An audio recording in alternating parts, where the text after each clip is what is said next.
Hello, my dears. How is it going? Менің есімім Мадина, мен ағылшын тілі маманымын. Және осы видеода мен барлық армандарымды орындауға көмектескен құпия әдісімен, техникамен немесе лайфхакпен бөліссем болады. Қалай айтсам да бұл дүниеге жарасады деп ойлаймын, потому что өмірімді жақсырақ етуге осы бір дүние үлкен көмегін тигізді. Және мен негізі ағылшын тілі маманы болғаннан кейін менің каналымда осы уақытқа дейін түгел ағылшын тіліне қатысты сабақтар болатын.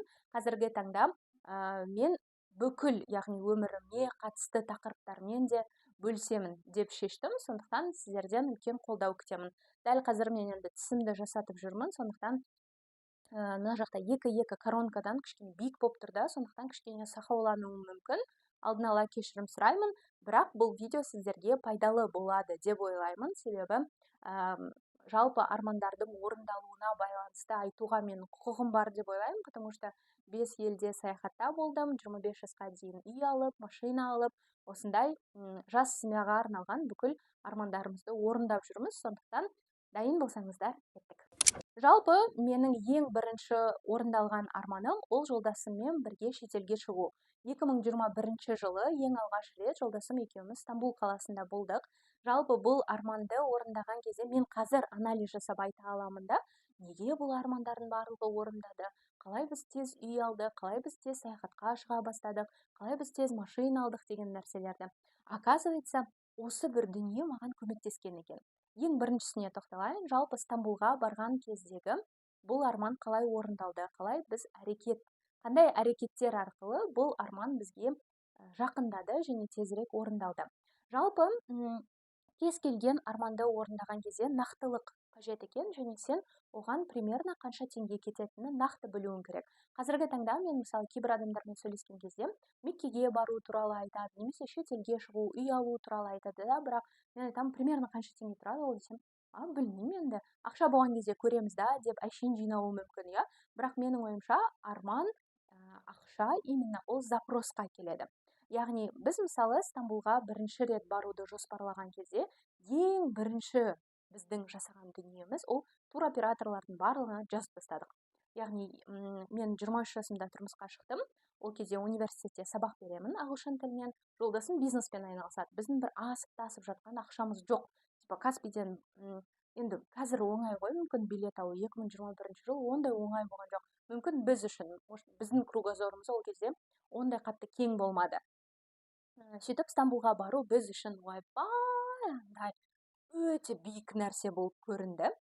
Ең бірінші дүниеміз осылай туроператорларға жазып тастадық. Сол кезде біз түсіндік вообще 6 дней, 7 ночей или там на базе завтрака деген нәрсені, отель 3 звезды, 4 звезды қандай болатынын, вообще туроператорлармен қалай сөйлесу керек и олардан вообще не сұрау керек, шетелге шығу үшін не қажет екенін сол кезде алғаш біле бастадық.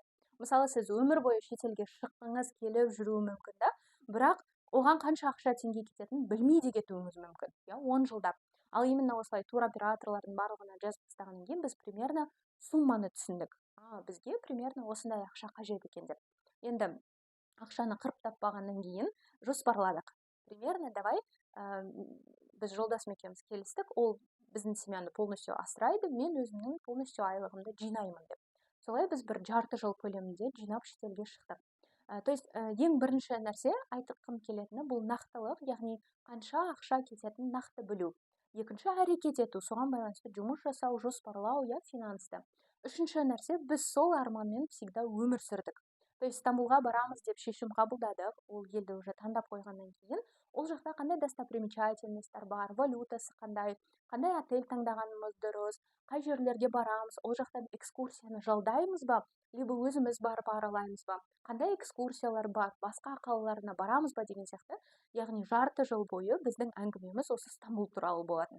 То есть жұмыстан келгеннен кейін тамақ ішіп, уже ұйықтайын деп жатқан кезде біз екеуміз соны айтып жатамыз. Екеуміз ұрсамыз еще оған байланысты ше. Типа мен айтам, давай тема отельде болайық деп. Ол айтады, біз по-любому күні түні жүреміз, аралаймыз бәрін, біз просто ұйықтауға барамыз ғой деген сияқты. То есть обсуждение ғой. Яғни осы дүниенің барлығын біз всегда обсуждать ету арқылы сол арманды жақындаттық деп ойлаймын. Екінші дүние, мысалы, үй алған кезде, яғни Стамбулдан келгеннен кейін біз жарты жылдан кейін уже үй алдық. настолько ол кезде мен білмеймін, что осындай бір лайфхакты біз қолданып жатқанымызды, иә, яғни нақтылау, әрекет ету и соған байланысты сол арманмен өмір сүру. Осы 3 лайфхак қой. Дәл солай біз уже үйімізді алдық. Қалай десеңіздер, ол кезде енді мен 23 жасымда тұрмысқа шықтым. Оған дейін енді университетте оқыдым ағылшын тілі пәні бойынша, екі шет тілі мамандығында, магистратурада оқыдым. Менде бір үй алып қою деген нәрсе болмапты. Даже тұрмысқа шыққан кезде де мен жігіттің ақшасына да қарап, өйтіп типа үйі бар ма, машинасы бар ма деп олай білмеймін, ондай болмаппын мен, мүмкін ақымақ болып тидім ба 23-те болсам да. Үй алу керек екен ғой, қыз болғаннан кейін үй алу керек деген сияқты ондай нәрсе менде мүлдем болған жоқ. Мен махаббаттан басым айналып тұрмысқа шығып кеткен адаммын. Бірақ мен жолдасым үйдің үлкені, және менің қайным бар ғой, ол Астанадан жұмыстан келді да, 1 жылдан кейін біз 1 жыл бірге тұрып жатқан кезде. И сол кезде менде бір осындай ой пайда болды. Оказывается, қайным үйленсе, біздің баратын жеріміз жоқ екен ғой деген просто ой пайда болды. Стамбулдан келгеннен кейін. Содан кейін кішкене үй туралы вообще ойлана бастадық. Жолдасым да мен де бізге үй алып қою керек екен деген бір просто ой пайда болды. Және рынокты зерттей бастадық. То есть мен бағана айтқанымдай, осы бір лайфхакты нақтылау деген нәрсені осы жақта да қолдандық. Яғни ең бірінші біз Таразда қай жақта қандай үйлер қанша теңгеден екенін көре бастадық. Ақшамыз жоқ, жинап жатқан жоқпыз әлі, бірақ барып көреміз, үйдің ішін қараймыз. Мен сол кезде міне уже екінші нәрсеге кеттік, әрекет ету ғой. Нақтыладық, әрекет ету. Әрекет етудің ішіне ақша да кіреді деп ойлаймын мен, бірақ осы бір дүниелер де көмектеседі. Мысалы, біздің ақшамыз жоқ болса да, біз просто сатылып жатқан үйлерге баратынбыз да, кіріп, мынау қанша теңге деген сияқты сұрақтарын просто біле бастадық қой, представляете? Бағасынан кейін мен мысалы үйге кірген кезде мен только мысалы светке қарайтынмын, обойға қарайтынмын, и типа сасық па үйде осындай ғана ғой мен миымдашы, типа потолокқа қарау, балконы бар ма, жылуы қандай, угловой болса көгермеген ба, су ағулары қандай деген сияқты осындай бір дүниелерге вообще қарамағам ғой, даже сұрақ қоя алмаймын ғой. И сол үшін жолдасыммен бірге барып екеуміз түсіне бастадық вообще қандай сұрақтар қойылады, үйдің формалары қандай болады, планировкасы қандай деген сияқты. Одан кейін соған байланысты ақша жинай бастадық, және дәл солай өмірі біздің әңгімеміз үй туралы болатын. Мен армандайтынмын, прям осындай посуда аламын, кухням болса екен, жап-жаңа посудаларымды шығарсам деген сияқты осындай бір армандарымды елестете бастадым. Яғни сол арманмен өмір сүрдім. Мен неге жолдасым келіп қалды, сондықтан мен енді уже бүйтіп деп сөйлей алмаймын. Білмеймін, әлі күнге дейін ұяламын, 6 жыл болса да. Сондықтан давайте қорытындылайық. Жалпы кез келген арманды орындау үшін ең бірінші ол нақтылық қажет, яғни ол ақшаға байланысты қанша ақша кетеді. Екінші нәрсе сол дүниеге қатысты әрекет жасау. Яғни, мысалы, үй алу деген арманыңыз болса, ол қанша теңге? Екінші дүние уже қай районнан алғыңыз келеді, қай район жақсы, планировкасы қандай, 2 комната ма, 3 комната ма нақты білу, барып сұрау деген сияқты, иә. Үшінші сол арманмен өмір сүру, как будто ол арман уже орындалып қойды. Сіз уже ішіне кіріп жатырсыз, қай жақтан көрпе аласыз, қай жақтан ыдыс аласыз, обойлары қандай болады. Біз енді галерея деген обой сататын жер бар, мен мысалы сол жақта отыратын, хотя біз әлі үйді алмасақ та. Сондықтан осы бір дүниелер сіздің арманыңызды жақындатады деп ойлаймын. Одан кейінгі нәрселерде уже біз машина алған кезде, Египетке барған кезде, Дубайға барған кезде ол нәрселер уже по умолчанию болып кетті. То есть біз осы дүниелерді просто по полочкам жасап үйреніп кеттік.